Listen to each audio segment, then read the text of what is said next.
नमस्कार दोस्तों, welcome to Shivam solver. दोस्तों, आज के इस वीडियो में हम देखने वाले हैं आरआरसी ग्रुप डी एग्ज़ाम के लिए आपको किस टाइप की रणनीति अपनानी पड़ेगी जो आपका एग्ज़ाम में आपके लिए एक सेफ और सिक्योर आपको नंबर दिला पाए, है ना। जैसा कि आपको मालूम होगा कि अभी जितने भी लोग ये वीडियो देख रहे हैं उन्होंने मैक्सिमम लोगों ने अभी एनटीपीसी का एग्ज़ाम ज़रूर दिया होगा, और या फिर जिन लोगों का बाकी रह गया होगा वो अभी आगामी फेज़ में उसको कंप्लीट कर पाएंगे।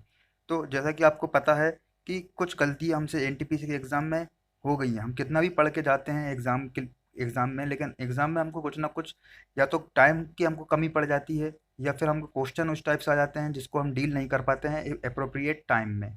तो उन सभी की चर्चा आज इस वीडियो में हम करने वाले हैं, और हमको क्या खास स्ट्रेटजी अपनानी पड़ेगी, क्या खास हमारी रणनीति रहेगी जिससे ये एग्ज़ाम में हमको बार बार कट ऑफ की और आपको मुंह नहीं देखना पड़े, है ना। आपको विश्वास हो जाएगा कि हाँ भाई, ये हमने स्ट्रेटजी फॉलो करी थी जिससे हमारा जो कट ऑफ से हमारे 1 नंबर 2 नंबर हमारे ज़्यादा ही रहेंगे, है ना। तो पूरे वीडियो को आप ध्यान से ज़रूर देखना, और हो सके तो आप प्लीज़ इस चैनल को सब्सक्राइब कर दीजिएगा ताकि आपको और भी इस टाइप की जानकारी आपको मिल सके। चलिए देखते हैं पूरी जानकारी को।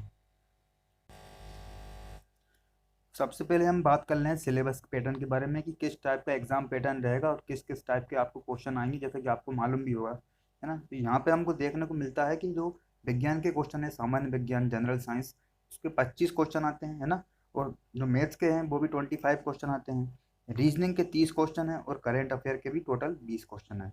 तो आपको यहाँ पे एक स्ट्रेटजी फॉलो करनी पड़ेगी कि आपको यहाँ पे पहली बात तो यह है कि मैथ्स और रीजनिंग में आपको आपकी जो कमांड है वो सबसे बेस्ट करनी पड़ेगी, है ना। और कई लोग जो देखा जाए तो करंट अफेयर को बहुत ज़्यादा पढ़ते रहते हैं, क्योंकि करंट अफेयर क्या है, एक टाइप से अनलिमिटेड टॉपिक होता है जहाँ पे आपको श्योरिटी नहीं रहती कि हाँ भाई हमारा करंट अफेयर में पूरा आपको कवर हो ही जाए। लेकिन फिर भी मैं आपको करंट अफेयर की कुछ ऐसी स्ट्रेटजीज में फॉलो करूंगा, कुछ ऐसे टिप्स बताऊंगा ताकि आपको करंट अफेयर के भी क्वेश्चन जो हैं वो पूरे आपके सॉल्व हो जाएं मैक्सिमम से मैक्सिमम। तो चलिए हम देखते हैं। सबसे पहले हम बात करते हैं कि इसमें हमको पढ़ना कहाँ से है, कितना पढ़ना है, कहाँ से पढ़ना है, और क्या चीज़ है जो हमको नहीं पढ़ना है, क्योंकि एग्जाम में बहुत सी चीज़ें ऐसी रहती हैं जो आपको छोड़ना भी पड़ता है ना। तो सबसे पहले हम बात करते हैं कि साइंस को लेके हम सबसे पहले देखते हैं कि साइंस में आपको किस टाइप की रणनीति अपनानी पड़ेगी। तो जैसा कि आपको मालूम है कि साइंस में फिजिक्स, केमिस्ट्री और बायो, है ना, 3 सेक्शन इसमें रहते हैं। तो हम देखेंगे कि जनरल साइंस के लिए आपको क्या बुक पढ़नी चाहिए, किस टाइप से आपको यहाँ पे आपका एक स्टडी पैटर्न को फॉलो करना चाहिए। तो सबसे पहले हम देखते हैं कि जो प्लेटफॉर्म की एक साइंस की बुक आती है, प्लेटफॉर्म की साइंस की बुक, जिसमें कि प्रीवियस ईयर क्वेश्चन देते हैं सारे। प्रीवियस ईयर क्वेश्चन, देखो क्वेश्चन तो आपको इस समय क्वेश्चन की भरमार है, क्योंकि बहुत सारे पेपर एनटीपीसी के भी हो गए हैं जिसमें से साइंस के क्वेश्चन आए हैं। और इसके पहले भी जो 2018 में ग्रुप डी का एग्जाम हुआ था उसमें भी आपको साइंस के क्वेश्चन आपको बहुत सारी मात्रा में मिल जाएंगे। तो सबसे पहले आप साइंस को पढ़ने के पहले आप पहले प्रीवियस क्वेश्चन लगा के देखिए, ताकि आपको वहाँ से एक एग्जाम पैटर्न समझ में आ जाएगा कि हाँ इस टाइप के क्वेश्चन आजकल पूछे जाते हैं। जो भी लोग इसमें नए हैं वो सबसे पहले ये वाला काम जरूर करिएगा कि आप साइंस पढ़ने के पहले एक बार पुराने पेपर हैं उनको एक बार रिवाइज कीजिएगा, उसमें से आप एनालिसिस करके देखिएगा कि ये क्वेश्चन इस टाइप से पूछा जाता है, ताकि आपको पढ़ने में बहुत ही सहूलियत रहेगी, और आप उसी पॉइंट ऑफ व्यू से आप पढ़ पाओगे, है ना। तो सबसे पहले आपको प्रीवियस ईयर क्वेश्चन पेपर लगाना पड़ेगा, एक मेन पॉइंट ये है। उसके बाद में आपको जो ल्यूसेंट की एक थ्योरी बुक आती है, ल्यूसेंट की एक थ्योरी बुक मतलब कि आपको सभी को मालूम होगा, जो साइंस की बुक आती है जिसमें जिसमें एक तो जनरल जनरल साइंस की बुक आती है जिसमें साइंस का जो पोर्शन है वो थोड़ा सा दिया रहता है, उसमें थोड़े से में सब चीज़ रहता है। हमको वो वाली बुक की बात नहीं कर रहा हूँ मैं आपसे।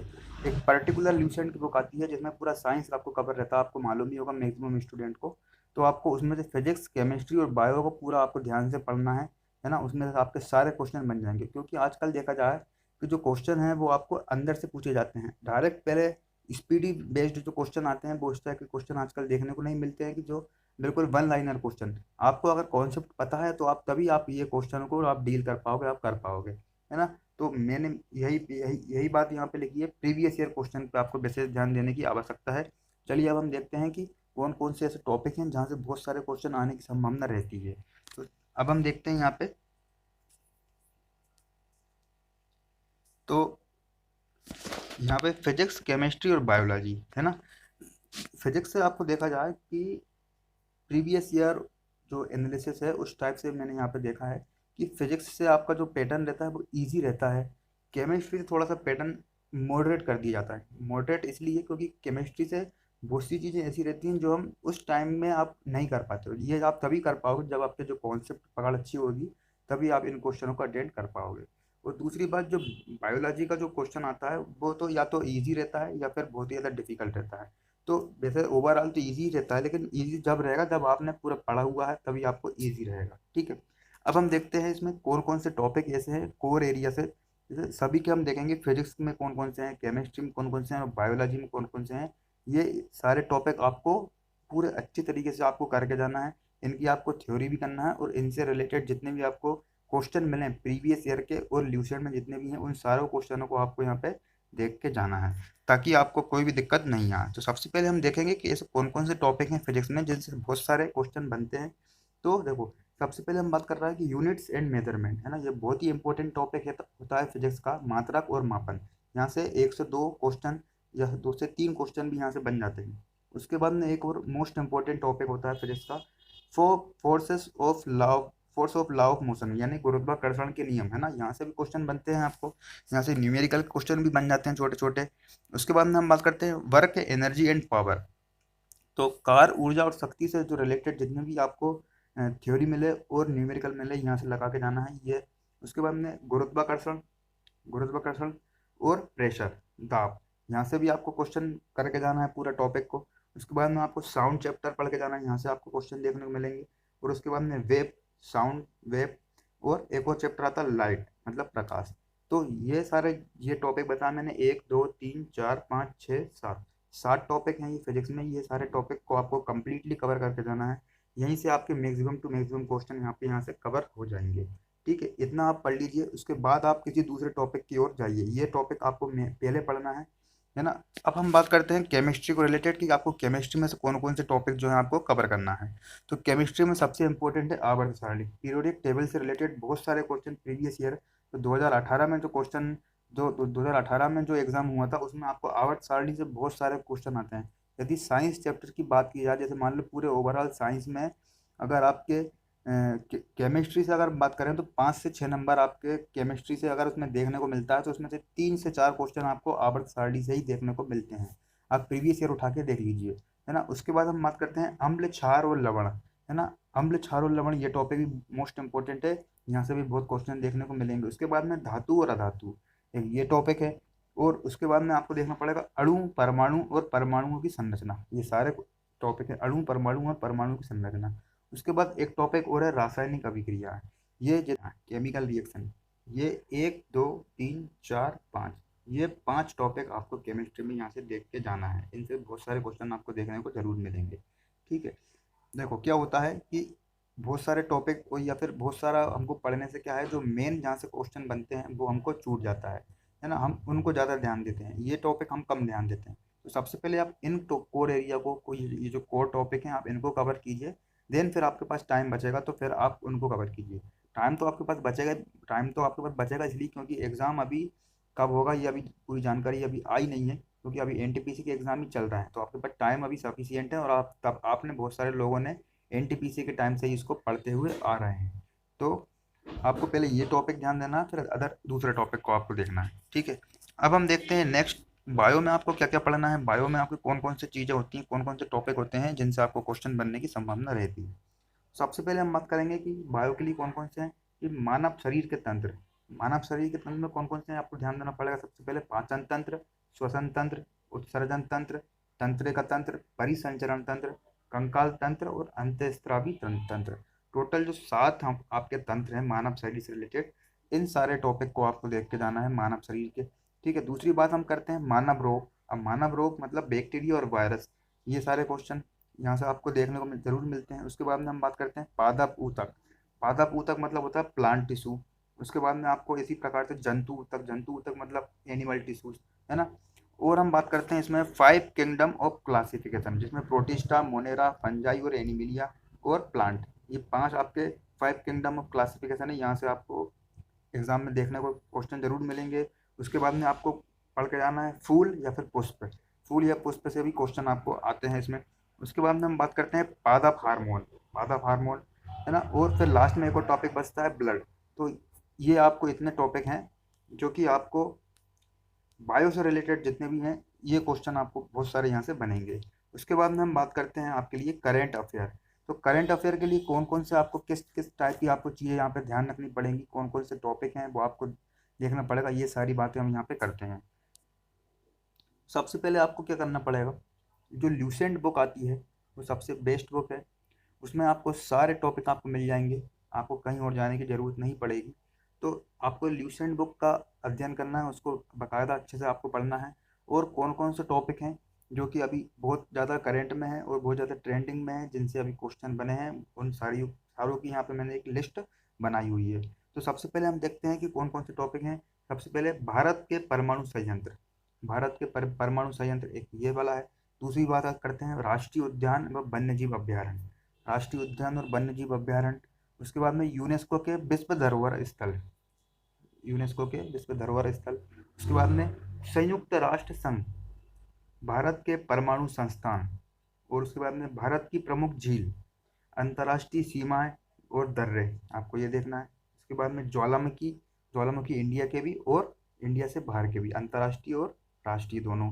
उसके बाद में मरुस्थल देखना है आपको, बांध देखना है आपको। ये सारे जितने भी टॉपिक हैं ये आपको स्टेटिक में भी हैं, और ये इन्हीं के साथ साथ आपको करंट अफेयर के भी टॉपिक हैं, मैं जो आपको बताऊंगा आगे आगे चल के। ठीक है। और फिर आप देखते हैं भारत के नृत्य, और उसके बाद में प्रमुख मंदिर, भारत के पहाड़ या फिर हिमालय से रिलेटेड जो भी आपको फैक्ट मिलते हैं ये सारे। उसके बाद में राष्ट्रीय और अंतर्राष्ट्रीय दिवस, इनकी आपको डेट पढ़नी पड़ेगी, उनकी आपको थीम पढ़नी पड़ेगी कि कौन सा डेट कब मनाया जाता है, उनकी क्या थीम है, ये सारी आपको देखना पड़ेगा। उसके बाद में बात करते हैं संयुक्त राष्ट्र अभ्यास, जो मिलिट्री एक्सरसाइज होती हैं उनके बारे में आपको देखना पड़ेगा। और हम बात करते हैं आपको प्रसिद्ध खेल मैदान, प्रसिद्ध खेल मैदान या फिर खेलों से संबंधित जो भी आपको फैक्ट मिलते हैं, जो भी आपको टॉपिक मिलते हैं ये सारे। उसके बाद में भारत में ऊंचा सर, भारत में सबसे प्रथम कौन है, पुरुष में कौन है, महिला में कौन है, कौन भारत का प्रथम प्रधानमंत्री था, कौन भारत का प्रथम राष्ट्रपति था, और भी बहुत सारी चीज़ आती हैं। सबसे ऊंचा क्या है, सबसे नीचा क्या है, ये सारी चीज़ें आपको मतलब जो मिसलेनियस टॉपिक रहते हैं ल्यूसेंट के पीछे जो दिए जाते हैं वो सारे आपको देखना पड़ेगा। फिर उसके बाद में हम बात करते हैं पंचायती राज व्यवस्था से संबंधित। उसके बाद में हम देखते हैं भारत के राष्ट्रपति, आपको पूरे भारत के राष्ट्रपति देखना है, कौन सा राष्ट्रपति ने क्या किया था, किस किस राष्ट्रपति के शासनकाल में क्या हुआ था, ये सारी घटनाएं। इसी इसी प्रकार से उपराष्ट्रपति। उसके बाद में प्रधानमंत्री और मुख्यमंत्री, सारे राज्यों के प्रधानमंत्री, सारे राज्यों के मुख्यमंत्री और राज्यों के गवर्नर, ये सारी चीज़ें आपको, राज्यपाल। भारत के संवैधानिक आयोग, जितने भी भारत के संवैधानिक आयोग हैं, जैसे कि नीति आयोग हो गया, उसके बाद में मानव अधिकार आयोग हो गया, और भी जितने भी आयोग हैं ये सारे आपको यहाँ पे देख के जाना पड़ेगा। उसके बाद में जो प्रमुख आर्टिकल हैं उनको आपको यहाँ पे देख के जाना पड़ेगा। उसके बाद में हम बात करते हैं कि ब्रांड एम्बेसडर, ब्रांड एम्बेसडर से भी बहुत सारे क्वेश्चन आपको देखने को जरूर मिलेंगे, ब्रांड एम्बेसडर से रिलेटेड। उसके बाद नदियों के किनारे बसे शहर, कौन कौन सा शहर किस नदी के किनारे बसा हुआ है। उसके बाद प्रमुख देशों की करेंसी, है ना, कौन कौन से इंटरनेशनल देश हैं जो चर्चा में है, जो ट्रेंडिंग में है, उनके बारे में आपको देखना कि प्रमुख देशों की करेंसी, उनकी राजधानी, उनकी संसद के बारे में आपको पूरी जानकारी होना चाहिए। उसके बाद में हम बात करते हैं भारत के वायसराय और गवर्नर जनरल, कौन भारत के वायसराय के किसके शासनकाल में क्या हुआ था, ये सारी चीज़ें। कौन सा गवर्नर जनरल प्रथम था, कौन सा गवर्नर जनरल लास्ट था, ये सारी चीज़ें। उसके बाद में भारत की नदियाँ और समाधि स्थल, कौन सा जो पुरुष है उसकी क्या समाधि स्थल है, ये सारी चीज़ें। उसके बाद में कंपनी के सीईओ, कंपनी के सीईओ से रिलेटेड जितने भी क्वेश्चन है, कौन सा गूगल के सीईओ कौन है, माइक्रोसॉफ्ट के कौन है, ये सारी चीज़ें आपको। उसके बाद में विश्व फसल उत्पादक, कौन से राज्य में कौन सी फसल होती है, किस मक्का कहाँ होती है, ये सारी चीज़ें। कौन सा देश सबसे ज़्यादा चाय पैदा करता है, ये सारी चीज़ें आपको, इतने टॉपिक आपको जो है मेन मेन, ये मेन नहीं, ये सारे टॉपिक ही हैं। इनसे आपको बहुत मदद होगी करंट अफेयर को आपको पढ़ने में। पहले आप ये टॉपिक कवर कीजिए, देन आपको फिर दूसरे करंट अफेयर आपको कवर करना पड़ेगा। ठीक है, इतनी जानकारी आपको यहाँ से मिल जाती है। अब हम बात करते हैं कि आपको मैथ्स और रीजनिंग में क्या आपकी रणनीति होनी चाहिए, किस टाइप के क्वेश्चन आपको देखने को मिलेंगे, और पहले क्या इसका ट्रेंड रहा है, उसके बारे में हम चर्चा पे यहाँ पे करते हैं।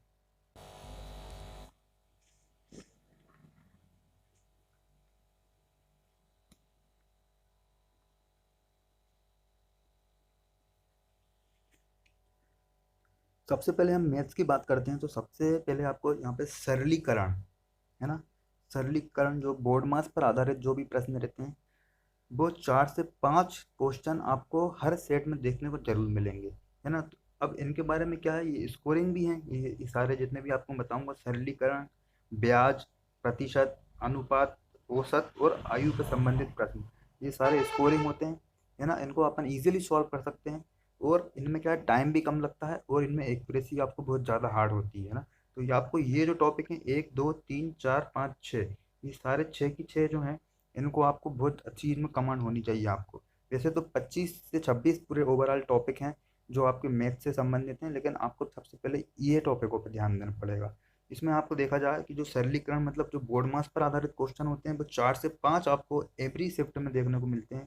और उसके बाद में हम बात करते हैं ब्याज से रिलेटेड, ब्याज मतलब चक्रवृद्धि ब्याज और साधारण, है ना। तो इसमें आपको क्या 102 क्वेश्चन देखने को मिलते हैं, है ना। ये भी इजी टाइप के होते हैं, आप इनको आसानी से सॉल्व कर सकते हैं। उसके बाद में प्रतिशत, प्रतिशत और उसके बाद में हम देखते हैं अनुपात। तो अनुपात के भी 102 नंबर अनुपात के क्वेश्चन भी आते हैं, जिसमें आपको सरल अनुपात, मिश्रित अनुपात और प्रत्यक्ष और अप्रत्यक्ष, ये सारी चीज़ें आपको यहाँ पर देखने को मिलती हैं। उसके बाद में हम देखते हैं औसत, तो एवरेज से भी रिलेटेड 2 से 3 क्वेश्चन आपको देखने को मिलते हैं। और फिर आयु से संबंधित प्रश्न 102 क्वेश्चन आपको देखने को मिलते हैं आयु से संबंधित।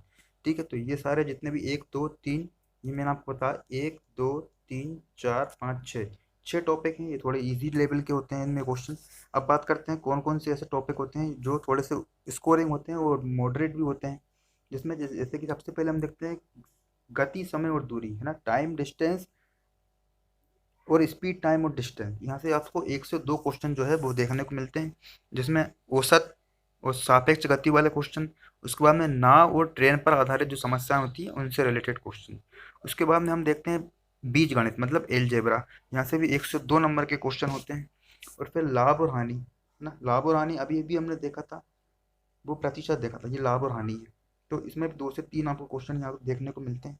उसके बाद में बात करते हैं संख्या श्रृंखला, नंबर सिस्टम, यहाँ से भी 2 से 3 क्वेश्चन आते हैं। वैसे तो जो श्रृंखला जो समय जो आपकी नंबर सीरीज होती है, उसमें अगर आपको एक बार में अगर आपको कॉन्सेप्ट उसका पकड़ में आ गया कि वो कौन सी चाल से चल रहा है, उसमें क्या चल रहा है, तब तो ठीक है। अगर आपको लगता है कि इसमें टाइम लगेगा तो इसको स्किप कर दीजिए, इसको बाद में अटेंड कीजिएगा। उसके बाद में हम बात करते हैं क्षेत्र मिति मेंसुरेशन, ये भी 1 से 2 क्वेश्चन इसमें यहाँ से देखने को आपको मिलते हैं। अब हम बात करते हैं कौन कौन से ऐसे टॉपिक होते हैं जो बहुत ही कठिन होते हैं और टाइम टेकिंग होते हैं यहाँ पे। तो सबसे पहले आप कार और समय की बात करते हैं, है ना। तो ये क्वेश्चन जो है इसमें क्वेश्चन बनते तो ईजी भी हैं, लेकिन इन जो 2 टॉपिक यहाँ पे मिलते हैं ये थोड़े से आपको देखा जाए कि थोड़े से डिफिकल्ट लेवल के क्वेश्चन यहाँ पे आ जाते हैं। कार और समय और मिश्रित संख्या, है ना, इनकी जो संभावना होती है इनको सॉल्व करने की वो जनरली थोड़े पेपर में कम होती है, क्योंकि रहते कॉन्सेप्ट पे इजी रहते हैं, लेकिन क्या होता है कि आपको उस समय आपको टाइम नहीं रहता एग्जाम में, तो आपको इनकी प्रैक्टिस अच्छी तरीके से करनी पड़ेगी। तो ये हो गया आपकी मैथ्स की बात। अब हम बात करते हैं रीजनिंग में आपको किस टाइप की क्वेश्चन आते हैं और किस टाइप का आपको पैटर्न फॉलो करना पड़ेगा। ये सारे टॉपिक अब हम बात करते हैं रीजनिंग। रीजनिंग में तो सबसे पहले हम देखते हैं एनोलॉजी। एनोलॉजी में किस टाइप के जो नंबर और अल्फ़ाबेटिकल सीरीज वाले जो एनोलॉजी के क्वेश्चन होते हैं आपको वो यहाँ पे देखना पड़ेगा। उसके बाद में कोडिंग और डिकोडिंग, कोडिंग और डिकोडिंग मतलब जो मैथमेटिकल एक्सप्रेशन वाले क्वेश्चन है, प्लस को माइनस बोले, माइनस को प्लस बोले, ये बराबर ये एट द रेट का ये साइन होता है, इसका ये साइन होता है, इस टाइप से रिलेटेड। ठीक है, आपको मालूम ही होगा जैसा कि आप रीजनिंग अगर आप देख रहे हैं तो। उसके बाद में हम बात करते हैं सिमिलरिटीज एंड डिफरेंस के बारे में ना, सिमिलरिटी और डिफरेंस। और बात करते हैं हम रिलेशनशिप के बारे में, ब्लड रिलेशन। फिर हम देखते हैं एनालिटिकल रीजनिंग। एनालिटिकल रीजनिंग में क्या आता है आपका सिलोजिज्म और एनालिटिकल रीजनिंग। उसके बाद में हम जंबलिंग और वेन डायग्राम, ये सारे आपको रीजनिंग के टॉपिक हैं जो आपको कवर करके जाना पड़ेगा। रीजनिंग में सबसे मोस्ट इंपोर्टेंट टॉपिक की मैं बात करूँ आपको तो कथन, निष्कर्ष, पूर्व धारणा, है ना।